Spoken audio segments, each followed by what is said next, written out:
The city of Green Bay unanimously approving zoning for a series of development projects on the corner of Lombardi Avenue and Ridge Road near Lambeau Field. Now, this decision coming even after members of the surrounding community, some members anyway, asked to speak out against the developer's plans for that site.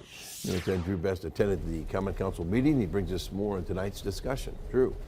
Bill, despite the concerns of neighbors in the Lombardi neighborhood, the Common Council says the developments have received a ton of support from the Green Bay community. The gravel lot across from Lambeau Field will see 3 new buildings, including a 50-foot tall development facing the Lombardi and Ridge intersection. Those buildings will feature commercial, retail, and office spaces, a new apartment building, as well as an 8-unit condo. It has been nearly a decade since the last time the site previously had commercial or residential buildings. Neighbors of the incoming development expressing concerns, though, over the height of the building and the traffic that could be diverted into their neighborhood. Members of the public making arguments for and against the development prior to the decision.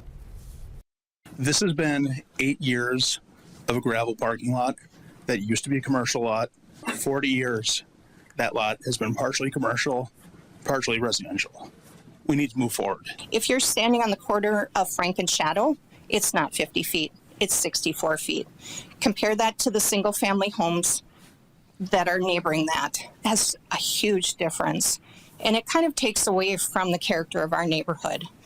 Several council members, including Alder Chris Weary, who represents the district where the developments will go, shared their excitement for this development. Alder Weary telling the concerned neighbors he knows they have been facing 20 years of growing pains, but tonight's decision was made to adapt to the present and future. Bill?